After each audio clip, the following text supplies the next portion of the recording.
what that 2011 report was all about, and then I'll take you through what we found in 2015 when we've revisited some of the sites or visited some of the sites for the first time, and then talk a little bit about what we're going to do about the situation and some of the issues that have come out of it.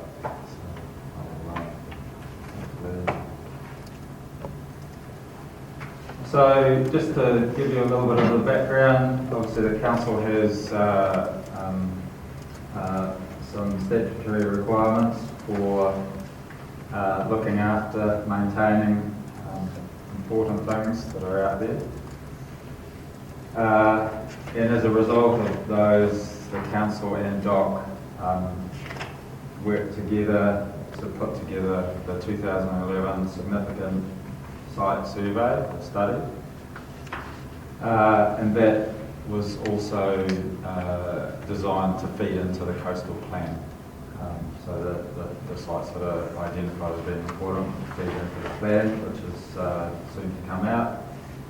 The idea was to identify, rank and ultimately protect in some form or other the bits that we have left that are important. And obviously it needs to be robust to be able to hold up and be hold up to scrutiny, I guess, so that any sites have good data behind them and good reasons why they're there. So in 2011, I'll just go through this quickly, we put together a group of what we considered experts, people that have a vast knowledge in what's out there, that tend to be the people that pretend to know, they are the people that do know, the people that are out there. Put together, compiled a list of candidate sites. So we started with the idea that nothing is going to make it until it's been through the process. So we started with a clean page, if you like. We collected as many sites as we knew already had some information, some suggested from various scientific organisations, some that the expert group knew about as well. Some of them we collected more information for, some of them we went with what we had. Those sites were put through, well, first off we put together a set of ranking protocols or criteria. We ran the sites through those criteria, and sites that received a medium or a high score in one of those 7 criteria were identified as a significant site. And as part of that report we also identified gaps in knowledge, and there's plenty of those, so there are limitations. So just to remind you, the ranking criteria, these are really important because these are this is the basis why a site becomes a significant site. Without this, the whole thing would fall over. So we spent a lot of time getting this as good as we could. There's 7 criteria, ranging from obvious things like endangered rare species through to sites that support a whole lot of diversity, outstanding, distinctive, big, connected to other things, and also a bit to do with the catchment as well. This criteria was applied to determine the sites that were the best or the better that we have left. This criteria was not designed to pick up everything. It was designed to have a reasonably high bar, if you like, so sites that get through this are the best or better ones that we have left. And that's an important point to realise. It's not everything. The present study that we've just completed, we looked at a subset of the initial 2011 sites. We did 21 sites or sub-sites. We picked sites that were identified in the original report as being poorly known, or the information was from sources that needed to be rechecked, or a site hadn't been visited for a very long time, so it was old data. So we prioritised some of those sites We also prioritised some sites that were offshore in locations where we suspected there'd been human activity that might well have changed the values that someone had reported 20 or 30 years ago.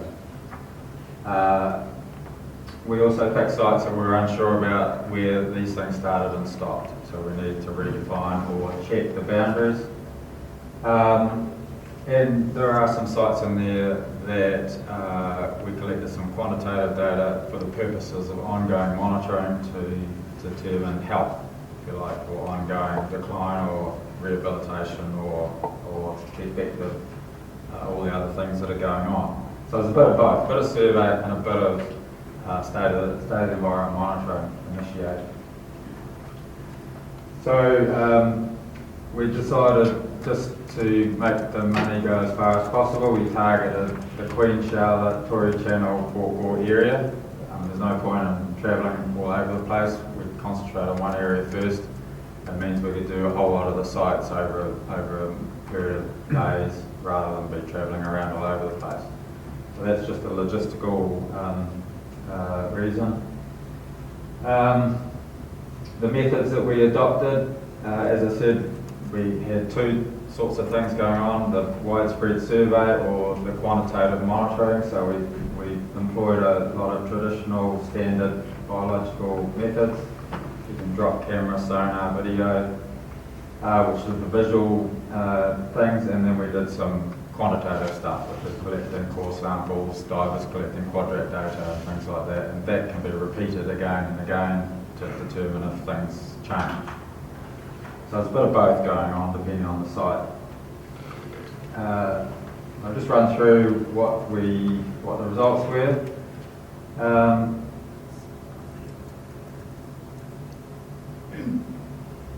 And the reason, just before I go into the results, it's important to recognise at this point that all the results from this study I coordinated.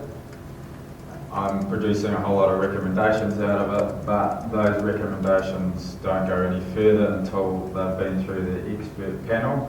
So I might be suggesting through the results here that some sites get bigger, or some sites get smaller, or some sites get dropped altogether, and that's my recommendation, but it will not become ratified until it's been through that same expert panel to check that what I'm saying is right or wrong, and the expert panel will put the sites and that new data through the ranking criteria, and the site will change, will get bigger, smaller, or the boundary will shift. So these things are the recommendations at this point. So those are the sites that we looked at this summer, just gone, and there's another site just off the map here, a little dot down in Boggs Bay. It's just missed off the page. You'll see some of them are quite large offshore sites, and then a whole lot of sites around the edges through Tory Channel and East Bay. So that's what they looked like in 2011, based on the information that we had. 2015, that's what we're recommending, or I'm recommending. I'll just go back. Just to give you an idea. So some sites are disappearing, some sites are getting smaller, and if you look down in Tory Channel there, some sites are getting slightly bigger. East Bay getting smaller. And I'll talk a little bit about why as we go through.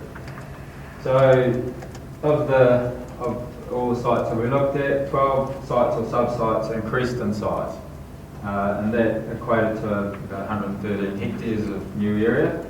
And those are sites that we found that supported the values that would likely make medium or high. So they're likely to become significant. And they're adjacent to, or they're part of an existing site that we've just found more area that supported the same sorts of communities. I need to note that that's not due to recovery, it's just due to the fact that we've looked where we hadn't looked before, next door to existing sites, and we found more, which is nice.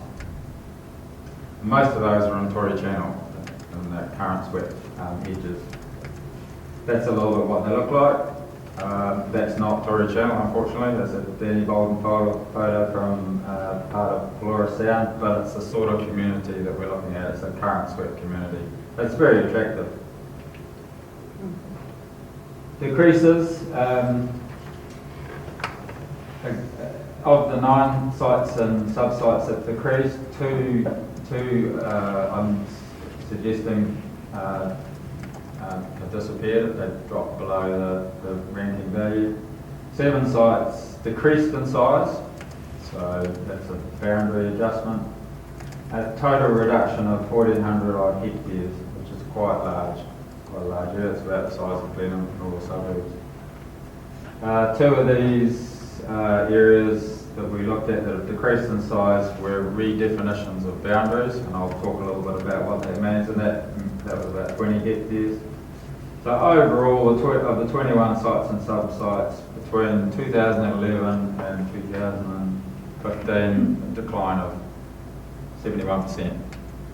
Yeah, thanks. See the second bullet point down there, 2 sites biological values drop below the bar. Is that a natural occurrence? Is that something we should be concerned about? It's dropped below, but we're looking at dropping it off the radar as well? I'm going to go through the why now. So it's a very important question. We need to know, is it because of human activities, or is it natural, or is it something else? So there's a lot of possibilities, and unfortunately I'm not going to give you I'll give you the definite answer.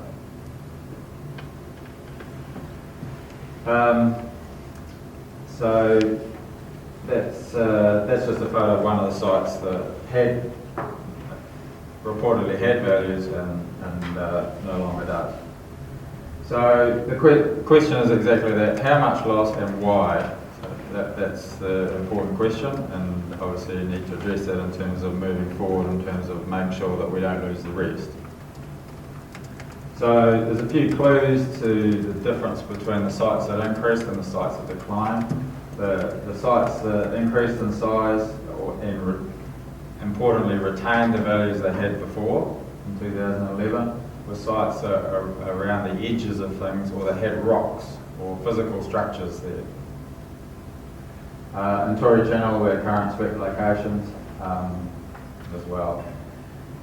The sites that decreased in size tended to be the ones that were offshore, soft bottoms, deep areas. No rocky substrata. So that's just to give you a couple of examples. That Port Gore up the top there, Long Island, Marlborough, Ships Cove area down there. The hashed areas are the bits that were 2011 sites, and the pink areas are what I'm suggesting in 2015 that still retain those medium and high values. So you can see those big offshore areas, or the areas away from the coast that it's dominated by soft bottoms, are the areas that have declined in value, or biological value. So just drilling down on, when you're looking at it, obviously there's been a change between the data we had in 2011 and the data we have in 2015. The question is it natural, human, or a bit of both? With natural things, we have normal environmental variability, and that goes on a daily basis, a seasonal basis, and a multi-year basis, cyclical basis.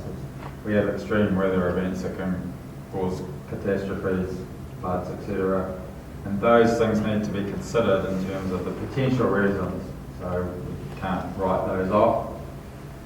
We've also got the human or anthropogenic things that are going on, all the things. We get pretty busy at modifying the coast, and there's a lot of things go on in the Marlborough Sounds, and a lot of them we can't see because they're below the surface. There was a large study done by Elsa McDiarmid in 2012 that ranked all the human effects, I guess, in New Zealand on the marine environment, and they had a whole bunch of global experts, New Zealand experts, assessing that. they rank the most important threats to the marine environment as being things outside the marine environment, such as ocean acidification, sea temperature, and catchment-related effects, so that's stuff that's coming in to the sea from the catchments. So those are all outside, those are effects from outside the marine environment. And then the biggest ones that are occurring in the marine environment are the physical disturbance of the sea floor and also through trawling and dredging largely. So it's a physical damage.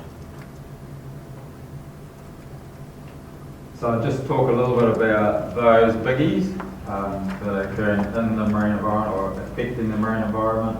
I'm not going to talk about ocean acidification, etc. Sedimentation first. There's no doubt, and we've all seen it when a river floods, it carries a lot of sediment with it. It ends up in the sea, and the sea is affected by it. So large volumes of sediment arrives. It can smother the bentos physically. It can clog feeding parts, lower light, reduces productivity, infills estuaries. There's lots of impacts there.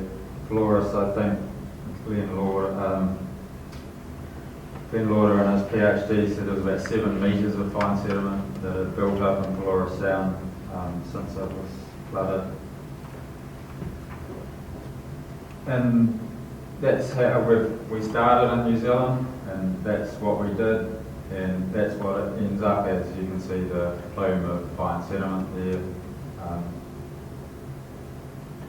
Close to the coast, the blue water further away. Just to put it into a local perspective, these are some oyster wracks that are in Kouma Bay, which is a bay not too far out from Havelock. The farmer that farms these wracks has recorded about a 0.6 to 0.7 metre build-up of sediment around the wracks in the last 4 years. And obviously the wracks are, helping the sediment build up in that area, but the fact of the matter is there's a lot of sediment actually around to do that.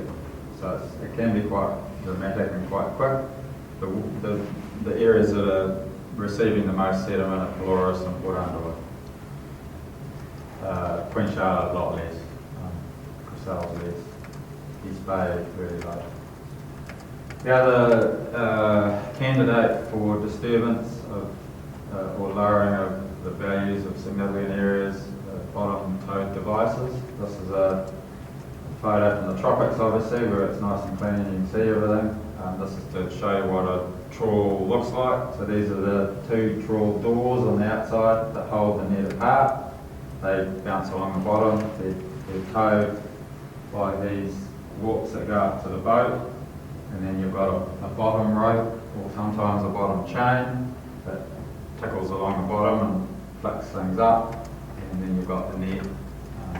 This is over a cobbly bouldery habitat, so there's not a lot of sediment being produced behind it. So you can imagine if this was being dragged over a soft bottom, there would be a cloud of sediment behind it. So you get physical damage and then you get a resuspension of sediment behind it.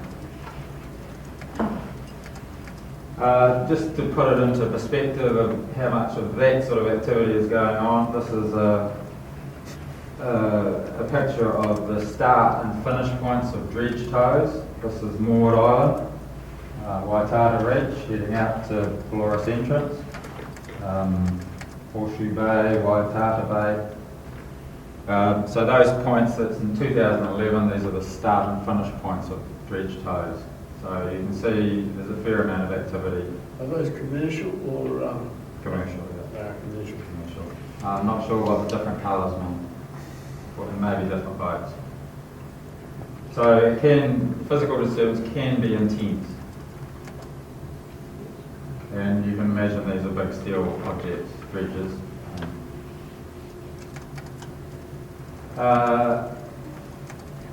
There's a little bit of historic information. This is the Firth of Thames. These are the original, there's a map of the original mussel beds in the Firth of Thames. And they were all removed by trawling and dredging.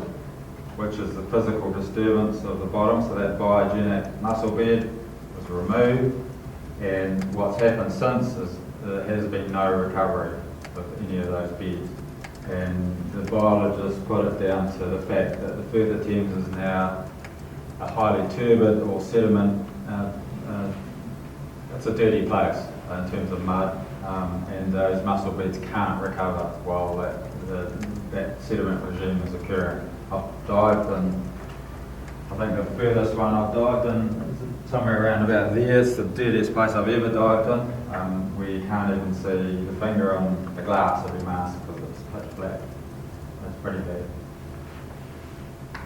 Excuse me, Mr. Chair, if I could ask you a question. Obviously, a lot of this type of activity, unlike other activities that go on in the coastal environment, which we have consenting processes for, this is all outside of that process. Yeah, I'm going to come on to what we're going to do about it. Because it feels very disempowering, to be honest, as a commissioner that sits up front, and we know that this activity is going on, and it's quite demoralising, really. It is quite demoralising. Yes, that would be the best way to describe it. I've got some nasty words I could use, but not all immediate. Anyway, so I'll come on to that in a second. This is putting it into Dolores perspective. Some, again, old historic information. You can see in Kenepuru there, the polygons were, again, mussel beds. Natural mussel beds on the sea floor. This is from Sean Hanley's work recently.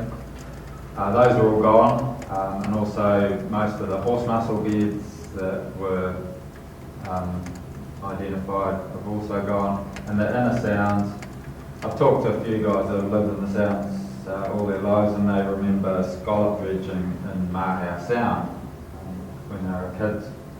So the regime has changed. A lot of the beds have gone, and the sedimentation effects are there, inhibiting things. That's a little bit like what a mussel bed looks like again in this area.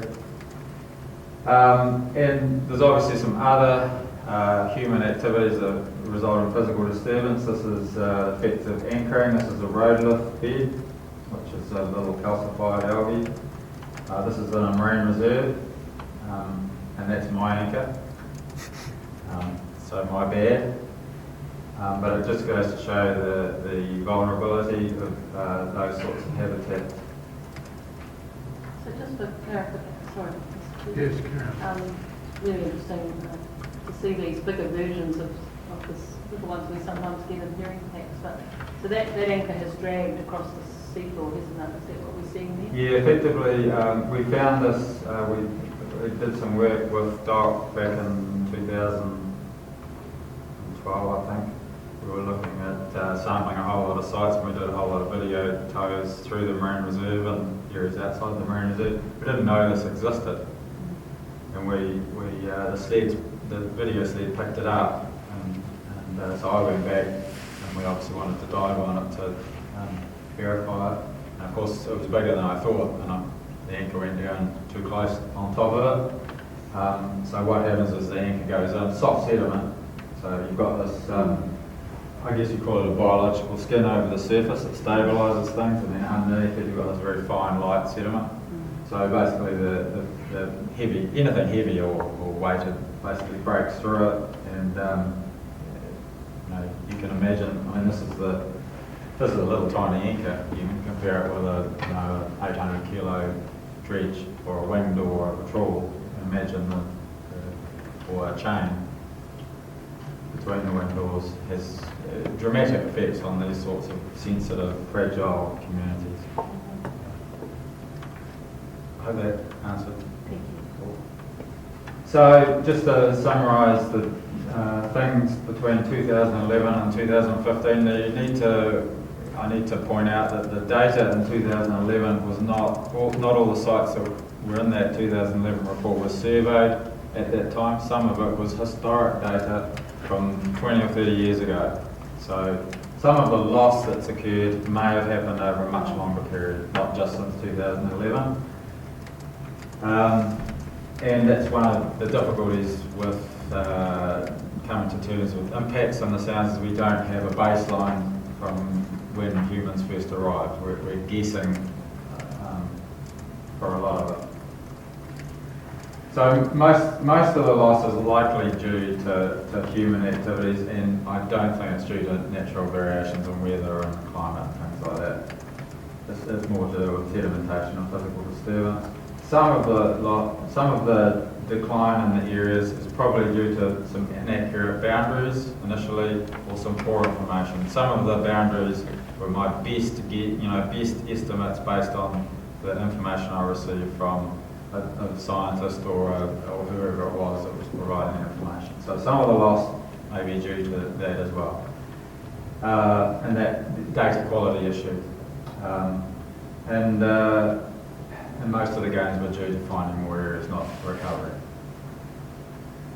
So just to look at some of the specific sites that we went to, this is Tory Channel. The edge of the channel is current swept. Pretty neat place, and you get lots of, in places, these hydroids, which are these white Christmas tree, look a little bit like black coral if you didn't know any better, but they're a big colonial hydroid. Quite a lot of red alga beds, bryozoans, which are closest thing to a coral, I guess, and sponges and ascidians and all sorts of things. So pretty neat areas. All these animals are mostly filter feeding, and the food's being brought past. And you can see there's bits of rock and stuff here. So they're on the edge, rocky stuff. They're reasonably safe from dredging and trawling. So this is, I was talking a little bit about the boundary definitions. This is Bob's Bay. This is a little tube worm called Ispira. Initially, the site was described to me by a Niwa scientist on Morrissey, which is the pink area. So that was his best guess at it, and when we went back there and surveyed it properly, we ended up finding it's actually only that little green area. So it's not that the tube worm has disappeared or been impacted or something bad's happened, it's just that we've actually now properly mapped it. The opposite happened here. This is Piranha Shoal. This is a bigger, three-dimensional, large tube worm zone. Initially, that's what the area we thought it occupied, and we sonared it, and it's actually occupying a much bigger area. So not that it's grown in size, it's just we mapped it better. And we've got some loss due to sedimentation. So this is an estuary in Tory Channel, called, in the head of Katawa Bay, and this is a control site. And what's happened here is there's been logging in the catchment, a few storm events, and you can see all the fine sediment that's been washed out of the catchment. We had some data from early on for here, and I haven't collected any more intertidal data, but all the large gastropods that were there have gone, and I suspect probably the animals living under the cobbles have gone as well. We have sampled the cockle population in the early days, and in 2015 there were about the same number of cockles there now as there was, but they've gone from being big edible size down to little tiny ones. So the structure of the population has changed. So that's a pretty good picture of what sedimentation can result. Just to inform everyone else, if you go back to that previous slide, the top one in your report, that's 2015, and the bottom picture was in the same place in 2003. That's correct, yeah. So the bottom one is, that's Nauru Bay. It's a reserve, forested reserve in the catchment there. I haven't been back in 2015 to the control site, but I see no reason why it would have changed, because nothing's changed in the catchment, but probably should. So the physical disturbance issue, this is a horse mussel bed from this area here, And this is Cameron Hayes surveyed these areas in the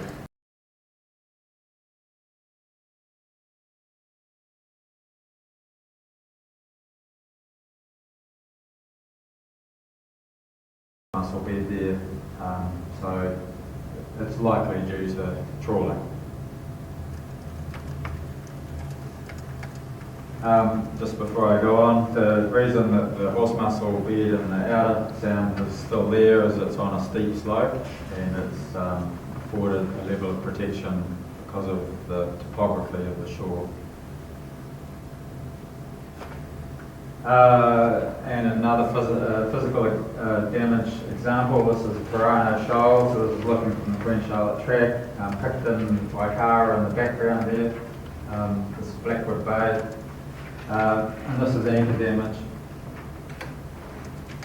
So about, we did a whole lot of quadrats in there, it's about 14% anchor damage in there at the moment. And I've got a video. Shall I put the video on? Or do I put it on the end? What's it showing? It's the Piranha Shoal. I guess I can talk about the protection side of things and then we can put it on perhaps.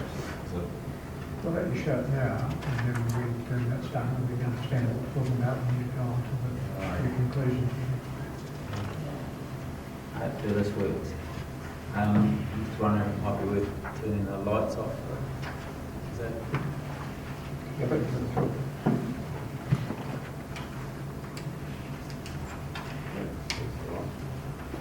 So this is that Piranha Shoal site. It's just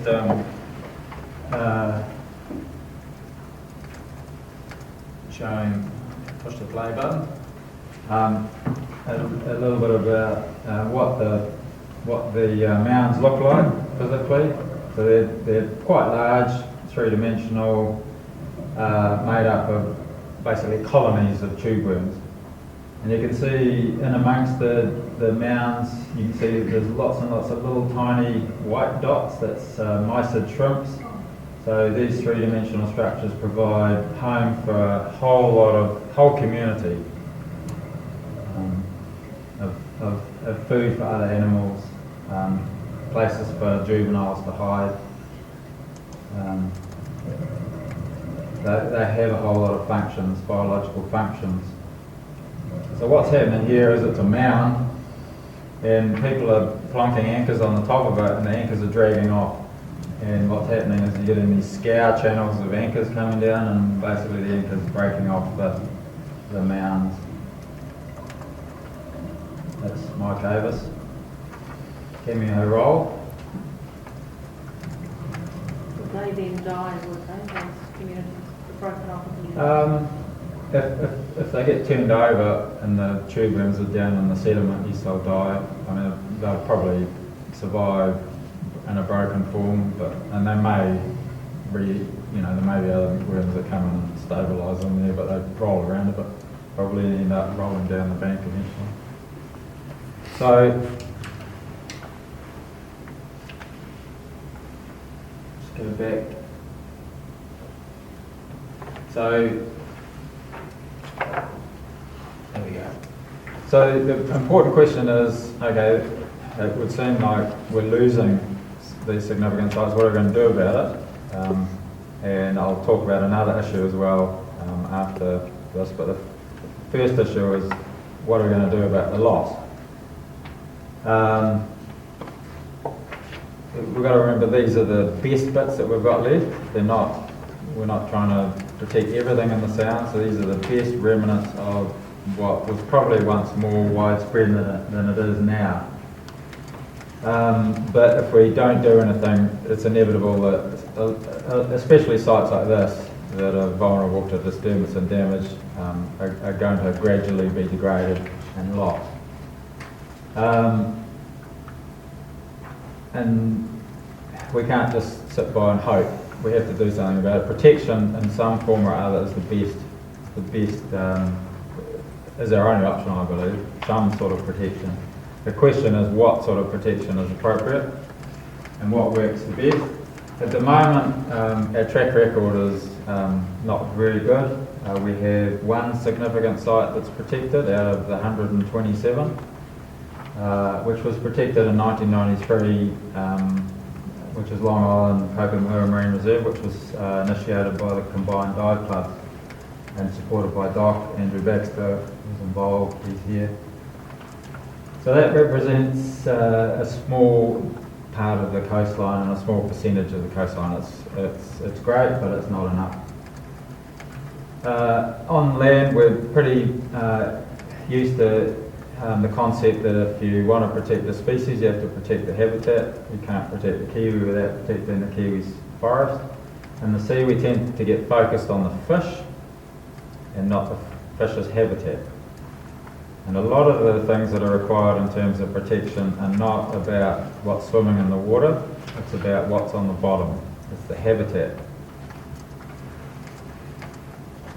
We haven't got any significant snapper fishing spots recognised, but we've got biogenic habitats where this juvenile snapper will live.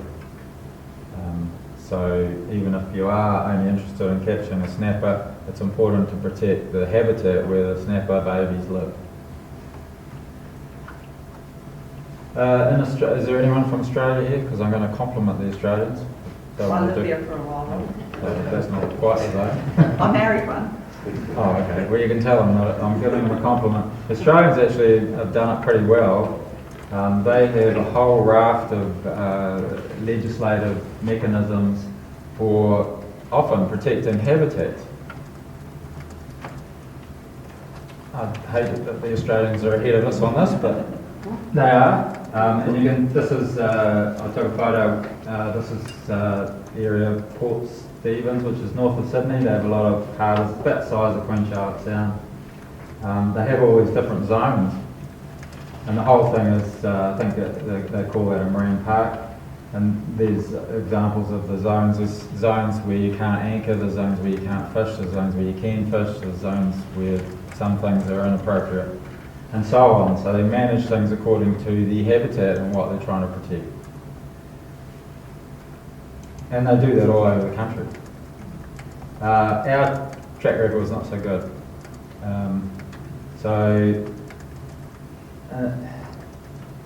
So one of the things that I've learned, and Andrew Baxter knows it more than anyone, when you try and do some sort of protection, you need good information. You can't protect anything if you don't have good information, because people will just turn you away and say, come back when you know what you're talking about. So that's another really important use of the significant area stuff and the stuff we're collecting, is we're gathering information that will enable protection to happen. And it's very hard to argue against protecting something when you have good data. So I'm using Piranha Shoal as an example. We know where it is, we know it's a significant site, we know it's fragile, it's slow growing, we know it's impacted 14%, we know the cause, it's anchors, we know that we need protection or it will continue to happen. So we don't want to stop people fishing, we want to protect the habitat though. So we want to be sure about what we're trying to do. There's no point in protecting the kingfish that circle in the area when the tube worms are going to continue to be damaged. We want to protect the habitat of what's on the bottom, so fishing could be okay. So that if we recognise that we're not going to actually piss off a lot of people because we're going to stop them fishing, and they might not even know that their anchors are causing a problem, they might not even know there's tube worms there, and if they're told that, they might go, I didn't realise. So there's a high chance of success when you know all that, you know what you're trying to protect, you know the issues. There's a really good chance that people would accept it. It's a small area, it's really important, it's really vulnerable. Stop anchoring. It's not too hard. So the problem in New Zealand is our legislation is not particularly good for this. We don't have a lot of choices. I've worked with the Wildlife Act, the Reserves Act, the Marine Reserves Act. The Marine Reserve Act was created for marine areas, but we're not going to get 127 marine reserves in the Marlborough Sounds. People would throw rocks at us. So we need to look at other mechanisms. Perhaps we need some new legislation that's specifically tailored. Perhaps we can use the RMA. It's going to be tested by this council soon to protect some habitats. The new plan, I'm told, that gets through. And that could be really, really exciting. It will be exciting. I hope it gets through. So, the other issue, that I'll leave protection there, the other issue with this is that, and I raise it because it's something we need to deal with, is the information is forever changing. The polygons in 2011, we looked at 21 new sites, and all of them have changed. So if we have to wait between plans for the changes to be implemented, we're going to have a whole lot of new sites that aren't on there. We're going to have a whole lot of existing sites that have got bigger or smaller or whatever, they've changed. So I'm told that there's going to be some sort of annual revisiting of the plan for things like this every year, and hopefully that will capture the changes that we'll be finding and absorb them into the plan. So just to finish off, so significant sites, we need to do something about it. Is my message. Without protection, they will continue to be degraded and damaged, some quicker than others. We need to focus our protection mechanisms to make sure we get what we're trying to protect and not upset people unduly if we don't need to. Although protection of species is important, habitat is, in my opinion, more important. Protection is a really hard thing to do. It honestly wears people down. If it can be done well through the plan, that's great, but it might fail. And if that fails, we have, as a bunch of multidisciplinary organisations from all different areas, MPI, DOC, Council, need all to work together to protect these things.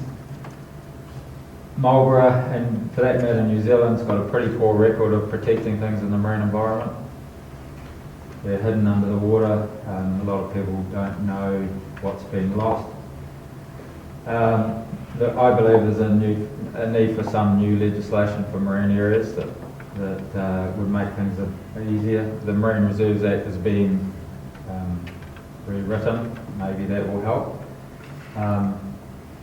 And importantly, it's important that we continue this work to find new sites, identify areas that have been damaged, and see how we're going in terms of recovery and that sort of thing. So I'll stop there.